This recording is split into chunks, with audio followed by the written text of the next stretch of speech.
welcome to another Founder Wisdom Pod with Mikey Pasciuto with us today. He is co-founder at Scrap Inc. We're gonna discuss about innovative solutions for recycling. This podcast is brought to you by podpar.com. If you want to start, scale, or be invited to podcasts like this one, shout out to my podcasting agency. I can help with that.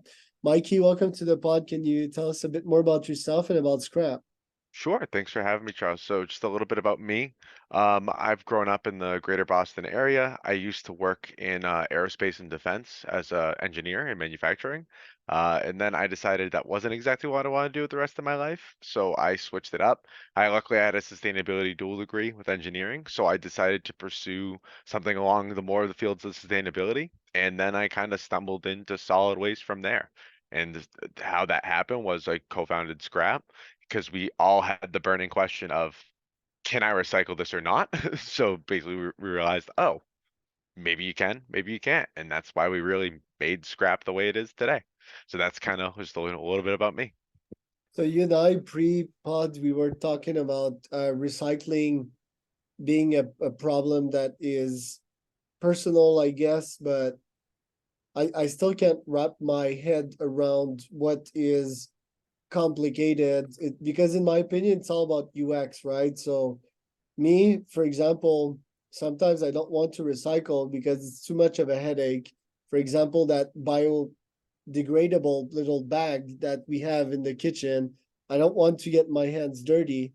It's kind of disgusting and there's all kinds of bacterias in there. Mhm. So the solution to that is just better UX, you know, someone Mhm. inventing the iPhone for recycling. So why is it my hypothesis on the whole thing is that there's just not someone that has thought deep enough UX wise to build a solution to have people recycle and to gamify the process and to even pay them if they recycle. So what's your take on that one? Yeah, so there's a lot to unpack there. So you're completely correct that the user experience is a massive portion of consumer recycling. So like in the grand scheme of recycling, when we talk about things, so about 93% of material recycling occurs at the industrial or commercial level, and only 7% is at the consumer level. So from a material perspective, the recovery on the industrial side is largely figured out. It's this consumer piece that like the industry is like, for lack of a better term, flabbergasted trying to figure out at the current moment. So when we talk about a consumer experience for recycling or a user experience, what we want to really take a strong look at is you want it to be convenient. You want it to be something that aligns with their beliefs. And I'm going to unpack that piece a little bit. And you also want to take a really strong look at, what kind of access do they have? And then also, at the end of the day, what are we doing with the material? Because that's a huge part of the storytelling around recycling. If you can say, oh, do we turn this bottle back into a bottle or we turn it into decking? Like the example, Trex will take soft plastics and turn them into like long-term decking. Um, you really have to take a strong look at that. And you talked about like getting consumers to engage.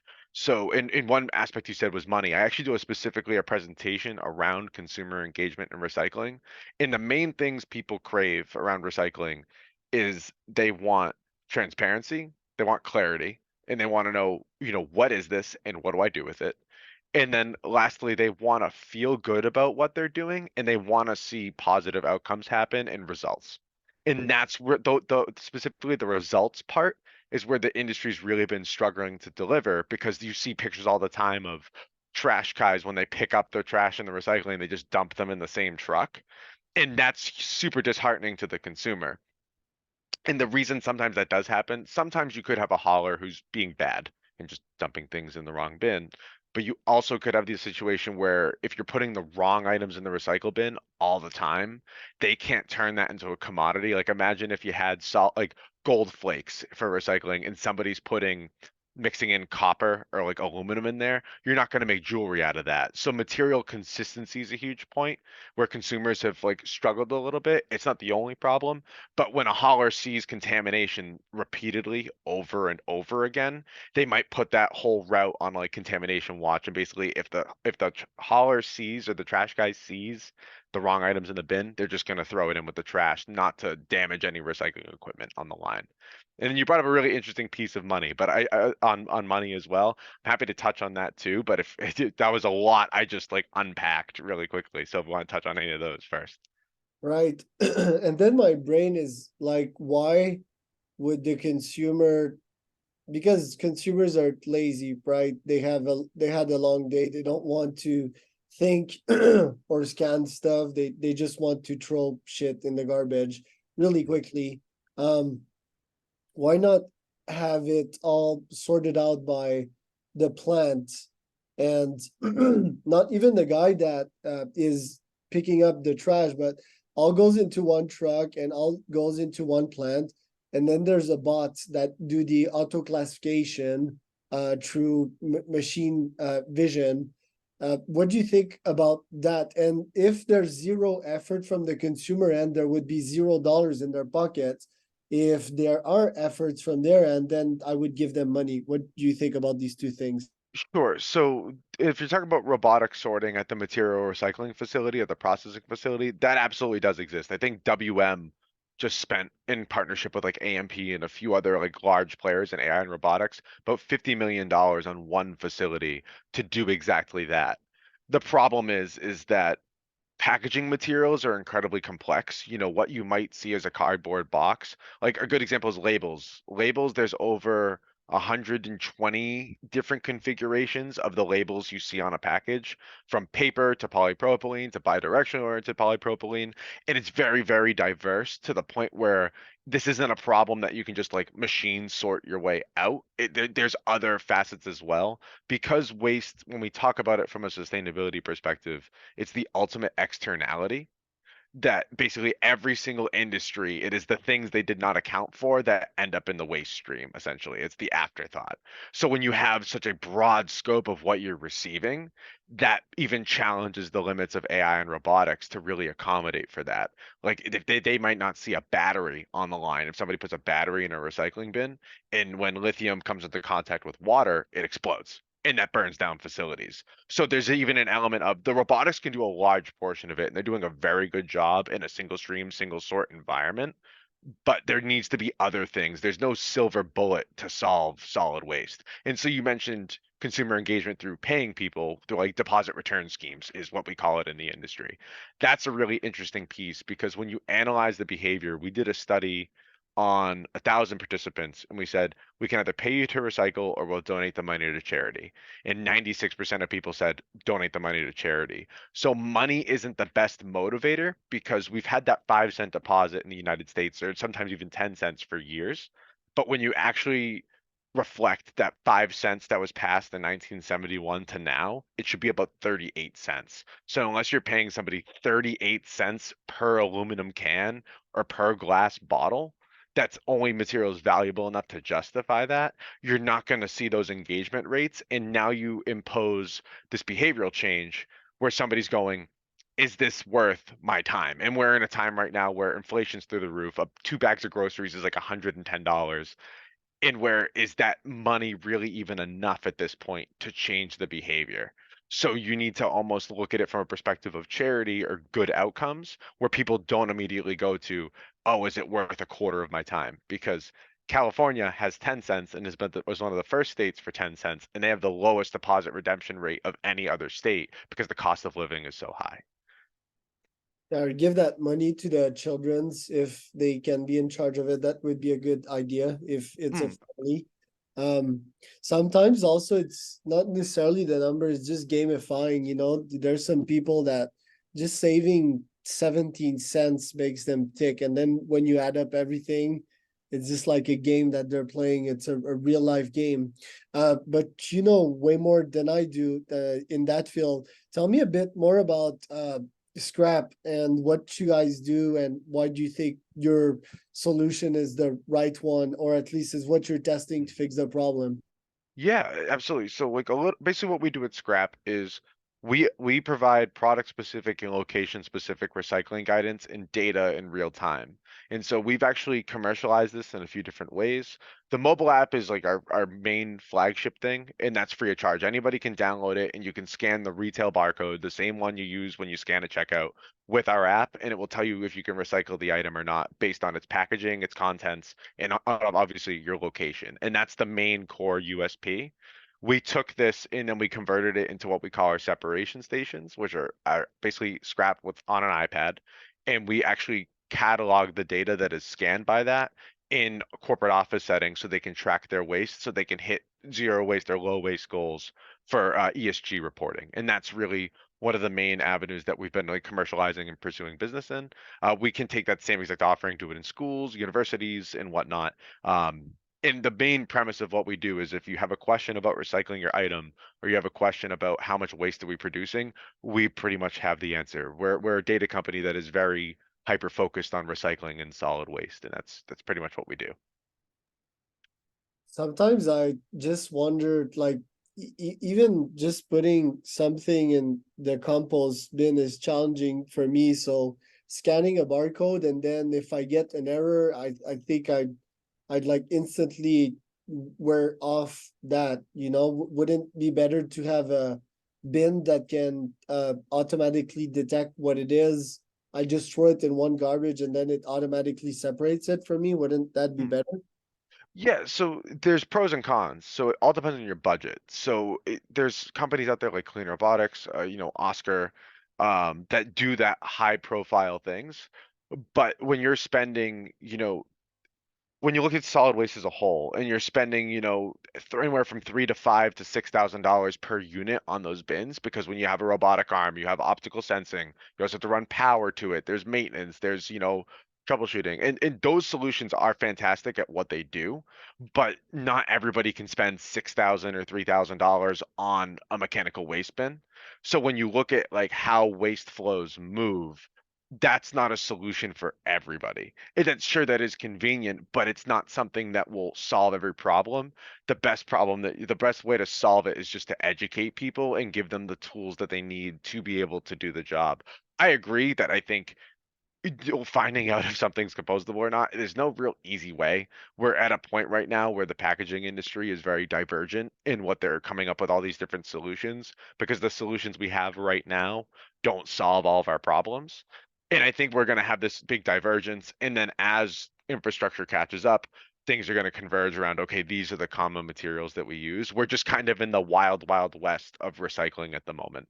So but I think those smart bins are very valuable when you kit them across an entire facility.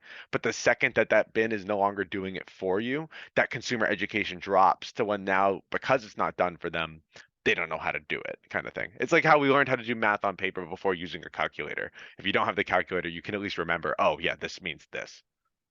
And why hasn't there been a DGI of the smart bin? Um, is it because people don't care? There's no like, there's not enough passion or incentives. Like, why hasn't there been a company that has done the smart bin thing very well and at scale? There's been a couple that are actually doing it pretty well and at scale. Um, and scale is relative. Like, when you talk about the scale of waste in humanity, it spans as far as humankind.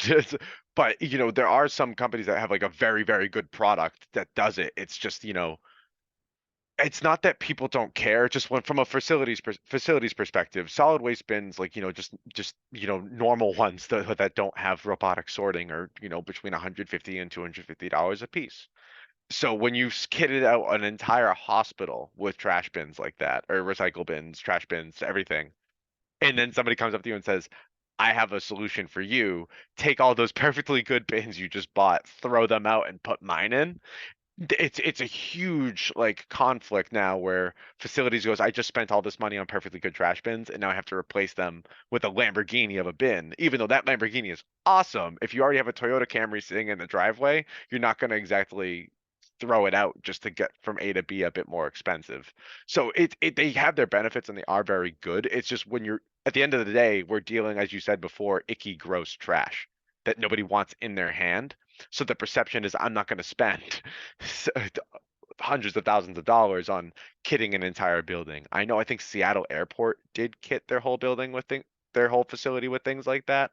I've never been to Seattle Airport. I'd love to go see them, but it's just it's a challenge of you now have very high tech, very expensive things to deal with a very low value commodity. So there's just a natural friction of getting the right solutions in place. And that's why you see that technology mainly at the material recycling facilities instead of directly in front of everybody at all times.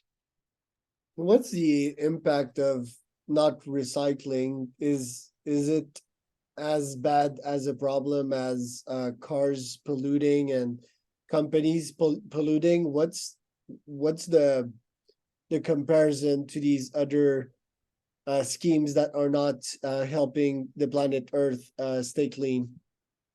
So it's basically material loss, right? So I like to tell the story through the lens of an aluminum can. An aluminum can, if you because you're melting from aluminum bauxite, it has a much higher smelting temperature from when it's ore to like workable aluminum. But once it's in its workable state, you only have to smelt it to a smelting temperature of like 800 degrees C or something like that, comparative to 2500 degrees C. So this is kind of like my engineer and metallurgy brain coming out a little bit. But when basically the moral of the story is by recycling an aluminum can, you save 95% of the energy back because you don't have to go through all that work in that electrical and that intensive energy again to get it to workable aluminum. It's already ready to go. You just shred it, remelt it, and it's good to go. You don't have to bring it to that super high temperature. Now, another good example of what we used to do with tin cans. So the reason why it's called a tin can is we used to use tin. Tin is a precious metal that we didn't realize it was precious when we first were mining it. So we were using it to package like beans. And meanwhile, this is a very critical component in electrical and soldering. So now in an electrical age, we need tin again. So when you don't recycle your materials, you lose things that you never knew had such a high value. So that's why it's very, very important to like recycle. And I always advocate for recycle because material recovery prevents us having to go get more materials. Like if you were going at the you said like, gas powered cars, if you could somehow put a device on the end of your muffler and recover the spent fuel and it would fill your tank and save you $10 every time you had to fill your gas, you'd probably go, "Oh my God, I should do that." That's recycling. Like we save a ton of money by collecting material back and using it again and again. We also save a lot of resources. So recycling is always a good thing. And I don't just mean your packaging, recycling your batteries, recycling your clothes, recycling furniture on like Facebook Marketplace for someone to come and take instead of throwing it in a landfill.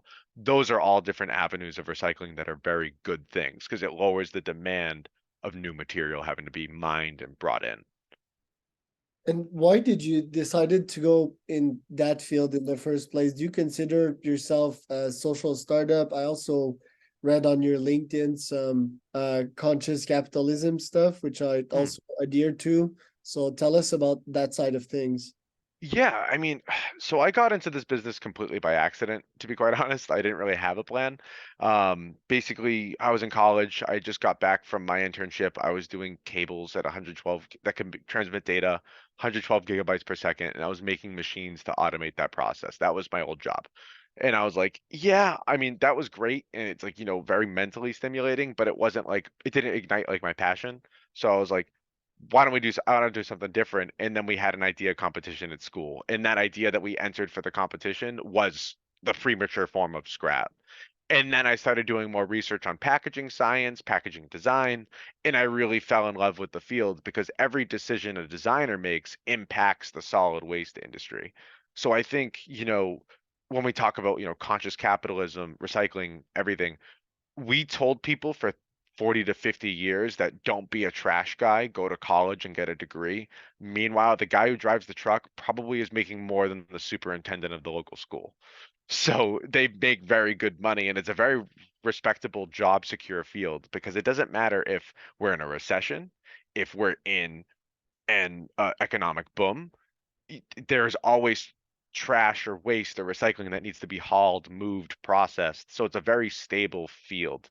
And you can actually predict a company's economic strength by the amount of corrugated cardboard, the price index of recycled material, because when a lot of people are selling items, they ship them in cardboard boxes. So it's a very, very interesting field to me because it's such an essential practice.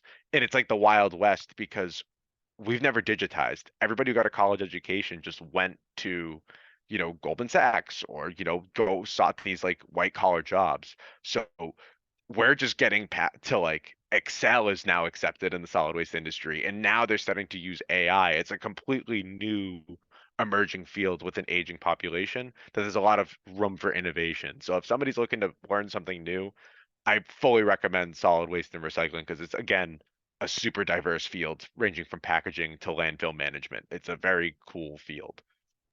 Right. And did you get funding to get this off the ground? Yeah, so when we first started, we've really only built scrap on about $100,000. We're just in our middle of our next fundraising round now, and as you can tell, the market is not kind at the moment. So again, speaking of conscious capitalism in that piece too, waste kind of plays a role in that because if you're managing your own waste streams, you're really mitigating a lot of the externalities out there. And fundraising in a waste environment is actually like very, very difficult. Not just like for us, like it's a very well-known thing in the solid waste industry. It's hard to raise funds because people think once they throw it away, one person grabs it and takes care of the rest. But there's like nine people on that waste value chain. So explaining solid waste is a very complex topic in typical investors, both institutional and impact, don't really see like the value in things because they just see it as a, oh, my guy just comes and picks it up and brings it away and puts it in a landfill. So like that sophistication of the issue isn't always relayed as like, oh, it's just put in the right bin, but it's a lot more complicated than that. So I would say, yeah, as far as what we've done to date, like pretty much raised around $100,000 to create scrap for what it is today. And then the rest has pretty much been sustained off of the revenue of the company. What about AI? How do you plan to introduce AI to bring more scale and speed to the business? Yeah, so that's something we're working on right now. We actually, so like being a data company, we have the data that the AI needs because AI came out like 3 years into the development of the company, like came out like more in the public realm of like ChatGPT and like now every AI was much more accessible. We're just now working on integrating that with our data systems. But especially in a space like solid waste, having the raw data is always more important when building an AI model around something as complex as that. So we're building our data sets and growing them and slowly teaching an AI like here's what this means and whatnot because packaging and solid waste they're not a standards heavy field in my opinion coming from defense. I lived in standards and that kind of thing, so like everything had a certificate of conformance that was this thick with inspection reports and whatnot. Solid waste isn't there yet, so really being cognizant of just like collecting the data, treating everything as a unique case. So you have a strong data set to field and build AI. I think AI will be a great invention, especially in solid waste. And we're already seeing that now. It just for us specifically as a company at Scrap, with the resolution of data we have, we wanted to really focus on data development before really jumping into that AI space. But we're slowly like, dipping our toes in understanding how we should structure everything to like really speed up that development of AI. And I fully recommend everybody check out like some aspects of AI, how it works, what things to do, not to do, so on and so forth. What's next for you guys? What are the top three goals for the rest of this year? So the rest of this year, we'll be actually speaking at COP28 at the UN in November. So, we're gearing up for that because I have to travel. I'm from, knowing where I'm in Massachusetts. It's a long flight and I'll be there for a couple weeks. So just gearing up for that. And then also just really finishing up the core developments of the products. We're releasing a new version pretty soon. We've been on not our MVP, but on our earlier version. So now we've just upgraded everything and we're just slowly, building everything back up to speed and like getting our clients all set up with the newest version. And that's really how we're closing out the end of this year is just really just ramping up to take on 2024 by storm because everything will be built. The foundations are done. We can just kind of go sell, grow, interface with customers and just, get the name out there of Scrap. That's really the plan for us. Where can people find out more about you, Mikey? Yeah, so feel free to add me on LinkedIn. I'm at Mikey Pasciuto on LinkedIn. You can also find our website, www.scrap, SCRAPP, recycling.com. That has everything about us. And I'm always very good about my LinkedIn. And my email is also my first name at our domain on our website. So feel free to message me if anybody has like questions about trash. I always welcome that. I manually reviewed over 27,000 recycling schemes in the United States. So I'm a walking recycling encyclopedia. If you're ever on Who Wants to Be a Millionaire and there is a recycling question, have my number. I will help you win $1 million. I am happy to do it. So by all means, I have tons of useless trash facts. So if you're ever interested in that, come my way. It only means something to me. It's just because I'm in the solid waste space, but always happy to help. I'm the same, but for sales and growth. So yeah, I know the feeling. So that was Mikey Pasciuto, co-founder at scraprecycling.com. And I am Charles Cormier Holes. That was another founder wisdompodcast.com.